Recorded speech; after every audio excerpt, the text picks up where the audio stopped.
I've been talking about it for some time, and the time has come. We're going to be replacing this straight steering column with this beautiful, reconditioned, tilting, telescoping steering column. Let's go.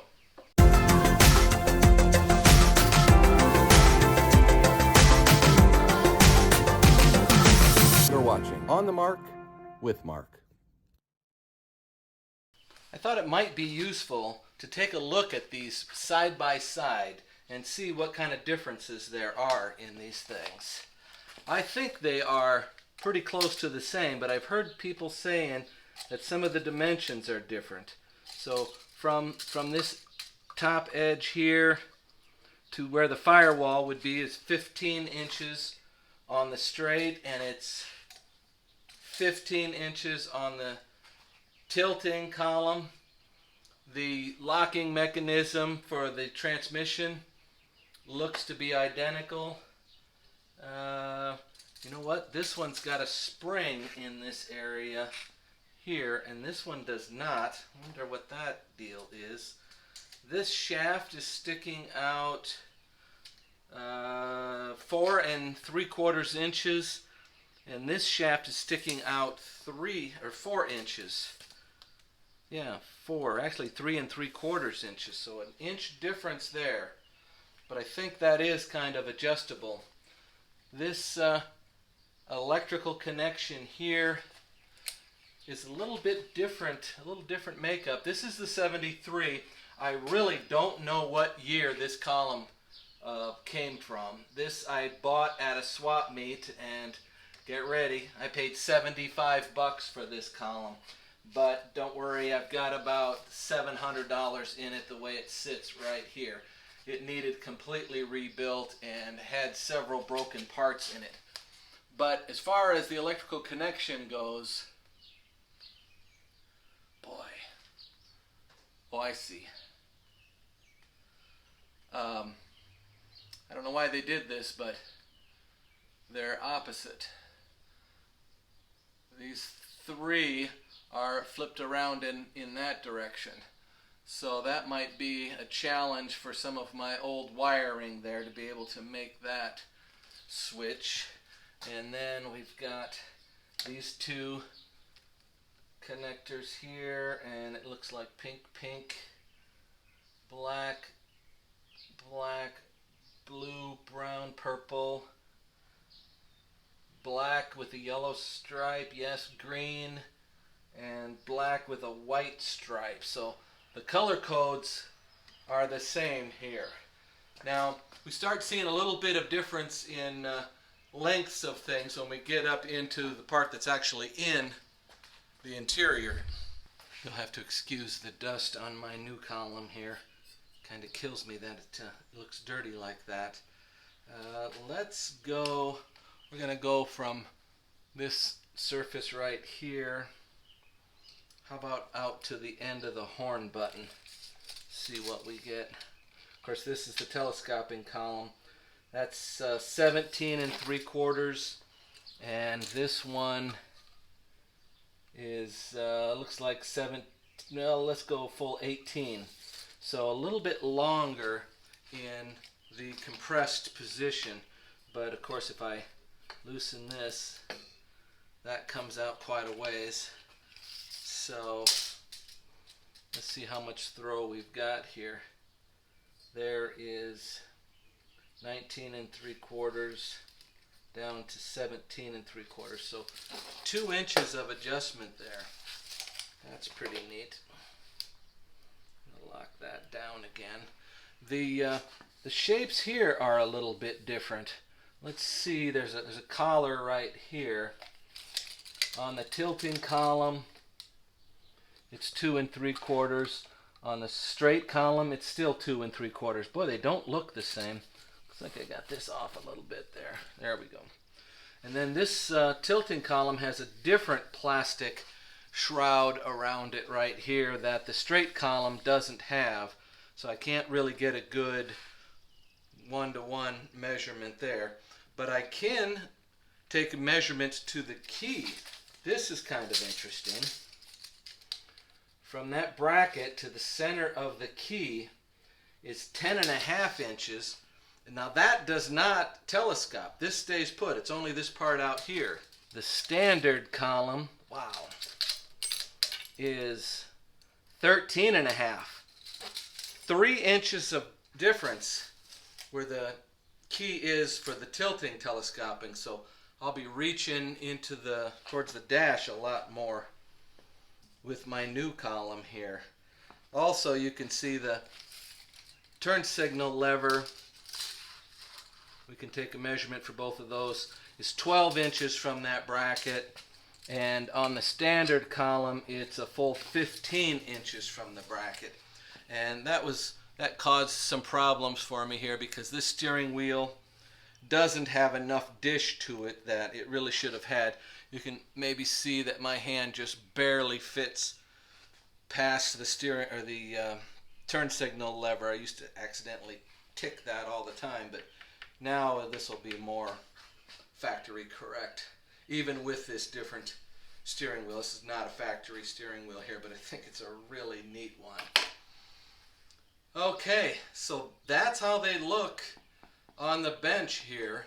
So if you were curious about the differences and some of the measurements there, that's what I'm getting here.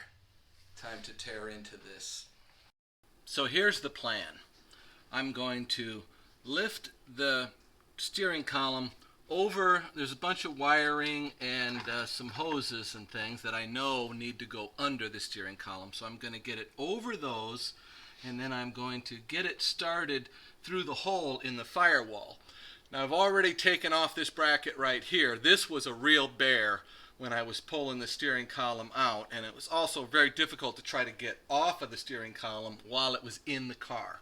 But this is the new one, so it was real easy to get off. So I think that will help me get through the steering column or through the firewall easily and quickly.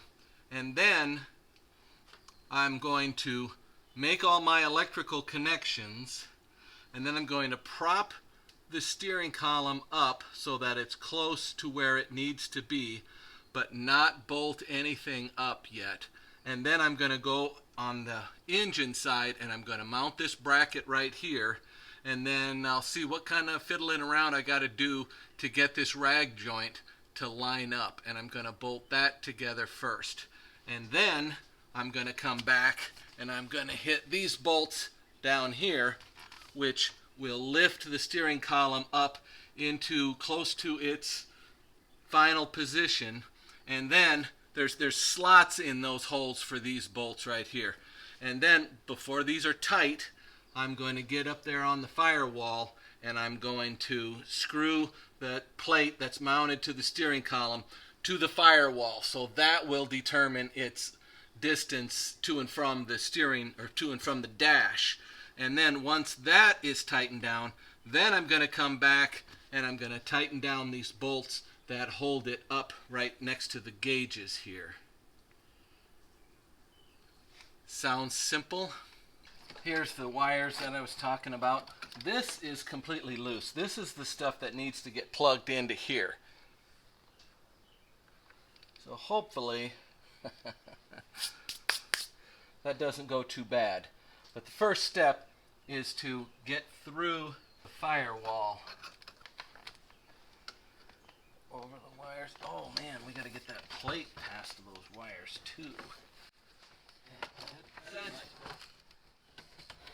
First step, through the firewall.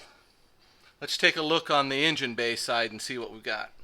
Now we can see where the steering column has come through. It's right there.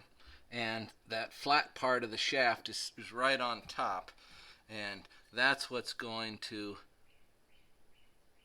go into this part right here. And I have this bolt, and I think I said before that it was 16 points. It's actually 12 points. Goes on there. It's kind of neat. But anyway, here's my new plate. Having this off really made it easy to go through the firewall. See what I'm doing, but I'm going to get that right onto the end of the shaft. Clocked as close. There we go. Alright. Now start this bolt. Let's see if I can in from this side. Yeah, it goes in. Also, you may have noticed I have removed the master brake cylinder here because I'm also adding a Willwood master brake cylinder to my car, and because of that, this is a good time to get that out of my way before I go about. I'm going to go on the other side and try pushing the steering column into that rag joint.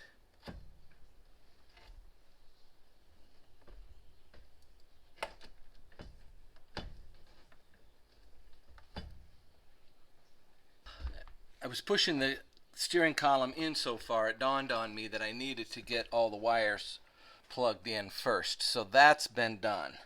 So that kind of happened off camera, but that wasn't a real big deal, so I don't see as that's real important for me to show. It's coming on. I'm going to give it a good shove from the other side now. The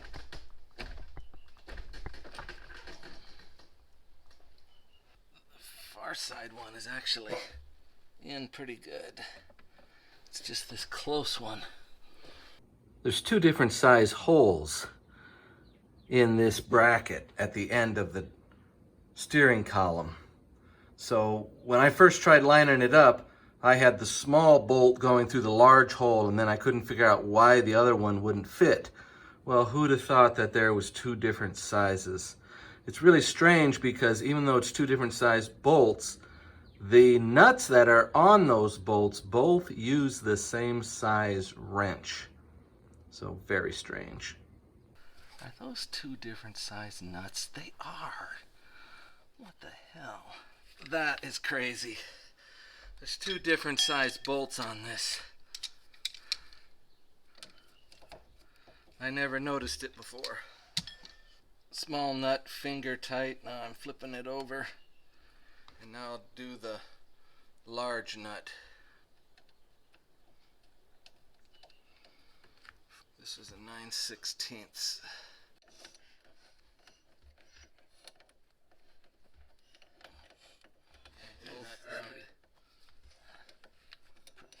Those are snug now.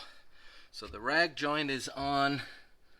I still need to hook up the locking mechanism that the steering column does to the transmission. But let's get under the dash again and get that end connected. Here's the block of wood I used to hold the steering column up temporarily while I was connecting the rag joint. And just for reference, that piece of wood is 40 millimeters for you European guys and 15 3/4 inches for us Yanks. Okay, I got one of the under dash bolts in right here, and then the other one is over here. But it is fighting me. I don't know what the deal is, but it does not want to go up. I'm tempted to, oh, there we go.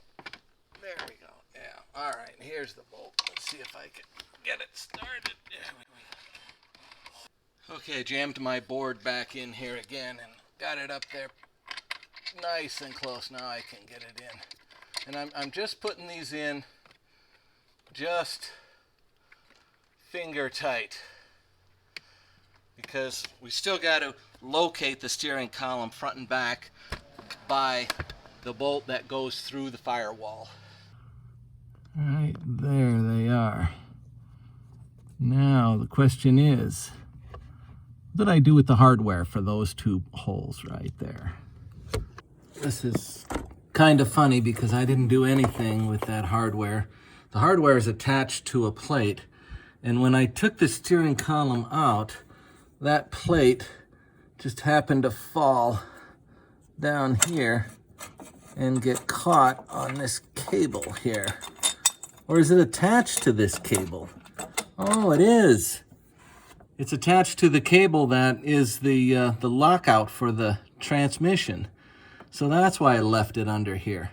So anyway, I got to push those bolts through the firewall here, and then I'll be able to tighten down that plate that's mounted to the steering column and get that good and tight. Then I can tighten up the bolts that go to the dash. There's one of the bolts sticking through, and the other one's not quite. I'm going to get the nut started on that first one, though, before I lose that one. After putting a few turns on that first nut, now the other bolt is coming through, so I can get the nut on that one. I'll get this thing securely tightened down to the firewall, and that's what will be locating the steering column front and back.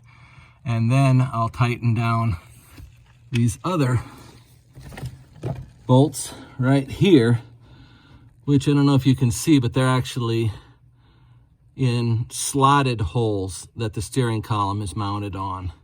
And so that will allow for a little bit of movement while I'm tightening this down, and then we'll tighten down these big bolts that mount the steering column to the dash. And as far as the steering column goes, the thing is in and all the wires are connected, so it's good. I just got a little bit of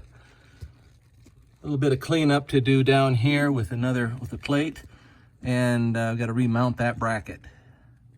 Using this swivel on my extension, I was able to get in there pretty good to tighten up those bolts there. This worked out pretty good.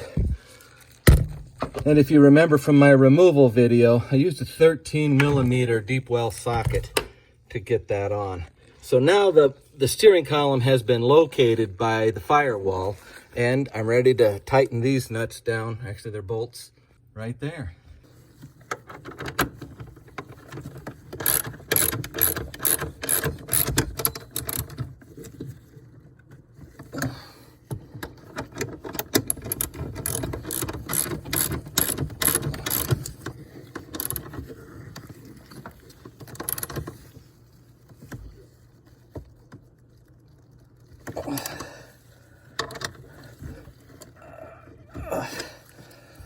There we go. That is all of the mounting points for the steering column. Now I'm going to reconnect that cable to that arm that's coming out of the side of the steering column there. When the steering column goes into the lock position, that cable holds the transmission in reverse. So you can't get the key out of the ignition unless you put the car in reverse, and then the key will come out. If this had been an automatic transmission car, that cable wouldn't allow you to remove the key unless you had the car in park. So this is a simple item to do.